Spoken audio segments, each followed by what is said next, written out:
Hey everyone, and welcome back. Don't forget to hit that like button and subscribe to the channel. Yeah. And while you're at it, leave us a comment down below. Let's dive into today's source. Okay.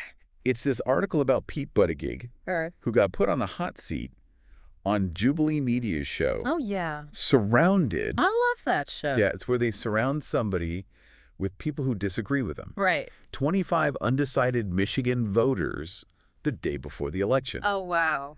So talk about pressure. Big time. Buttigieg's mission convinced them to vote for Kamala Harris. Can you even imagine? No. That's a tough room. I know. Especially, Michigan being such a crucial swing state. Right.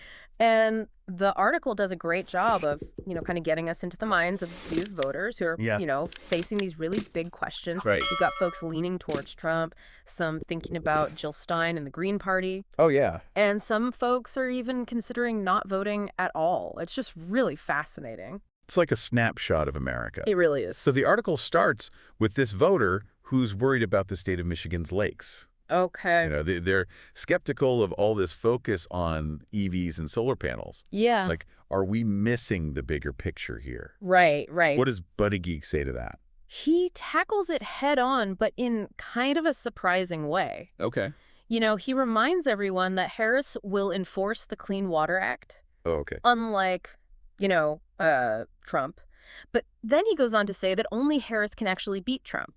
Interesting. So he's not dismissing the third-party candidates, Right.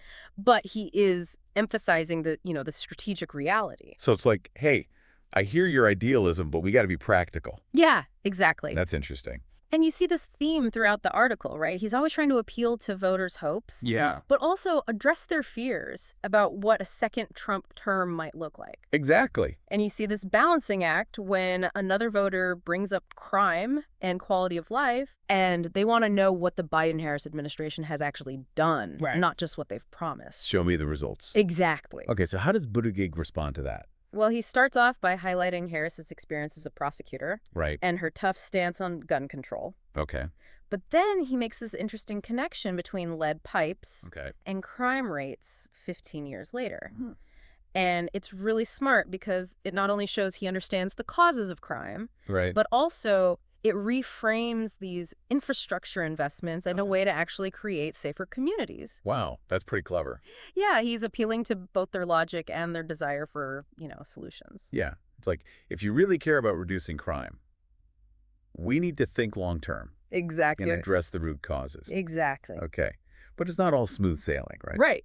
There's this one part where a voter calls Harris out Yeah. for campaigning so hard on reproductive rights. Oh, yeah. When, it's already protected in Michigan's constitution. Right. Feels manipulative. Yeah. Like she's just trying to scare people Exactly. into voting for her. Yeah.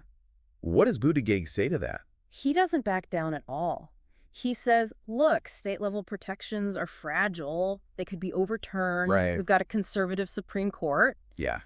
And then he gets really personal. Okay. He brings up Trump's opposition to marriage equality. Oh, wow.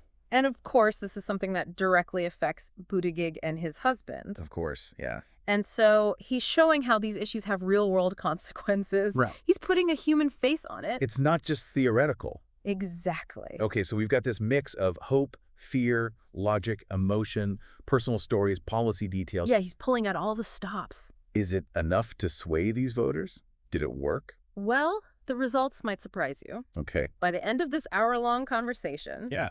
Buttigieg manages to flip 12 voters to vote for Harris. 12. That's almost half the room. I know. I'm impressed. It seems like his approach of balancing hope and fear and logic and emotion really worked. Yeah. So what did he say at the end to really push them over the edge? Well, he does this great thing where he ties everything together. Okay. He reminds them that it's not just about picking a candidate, but choosing what kind of future we want. Right. He talks about cleaner water, safer communities, and a less politically charged environment. Yeah, that stuck with me too. Yeah. Like, he even wants to see a, quote, normal Republican Party again. Right. Like, we're all tired of this fighting. Exactly. Yeah. And that probably resonates with a lot of those undecided voters. Sure. They're not just looking for someone who agrees with them on policy, Right. but also someone who can bring the country together. Yeah. It makes that last comment from one of the voters I wish I could vote for Pete. Even more interesting. Like, they see something in him that they don't see in the other candidates. Totally. It really shows how powerful authenticity can be. Right. You know, even if they ultimately agree with Harris on the issues, there's still this desire for a different kind of leadership. Something outside the two-party system. Right. It makes you wonder, is that something voters really want? That's the question, isn't it? It shows that it's not just about policies. Yeah. There's this need for connection, for authenticity, for leadership that inspires.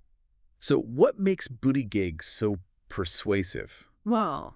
Is it the way he combines arguments and personal stories? Right. Or the fact that he acknowledges people's fears? Yeah. While also being hopeful about the future? Right.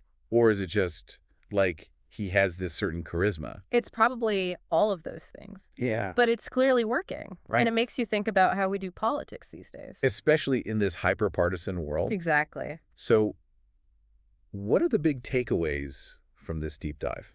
Well, first, it shows how important swing states are. Right. Right. Michigan. Yeah. And how much power undecided voters have. Yeah. Even when things seem so divided, there are still people who are open to changing their minds. Exactly. Yeah. And second, it shows that politics isn't just about, arguing about policies or attacking your opponent. Right. It's about connecting with voters on an emotional level. Understanding their hopes and dreams. Exactly. And their fears. Exactly. And offering a vision for the future that resonates with them. Exactly. And maybe most importantly, it makes us think about what kind of leadership we want. Right. Do we want leaders who divide us? Yeah. Or leaders who inspire us to build a better future together? That's a great question. And that's what we'll pick up after a quick break. Don't go anywhere. Okay, so we saw Buttigieg really shine on Surrounded. Right. He convinced a lot of those undecided voters in Michigan.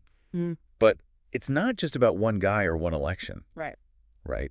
What does this tell us about, politics in general? I think the biggest thing is this push and pull between hope and fear. Yeah. Like you said, Buttigieg really tapped into both. Right. He listened to people's worries about Trump, but then he also showed them what could be different with Harris. Right. It's tough to do both. Yeah. But he did it really well. Exactly. So it makes you think, right? Like, especially in a world where everyone's always fighting, is it better to focus on what scares people or on what gives them hope? Right. Or maybe the trick is finding that sweet spot in the middle, like Buttigieg did. Yeah, it's a good question. We see those scary attack ads all the time. All the time. And sometimes they work. Yeah.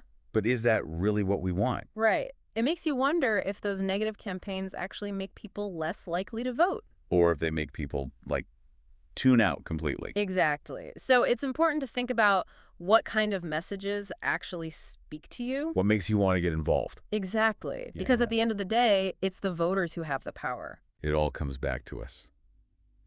Well, that brings us to the end of our deep dive. We talked about how politicians try to persuade us, the hopes and fears of people who haven't decided who to vote for, and how to think critically about all of this stuff. Yeah, because the world's a complicated place. It is.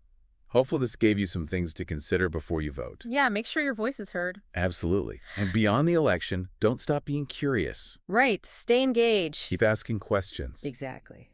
Thanks for joining us. Don't forget to like this video, subscribe to the channel, and leave a comment down below with your thoughts. We love hearing from you.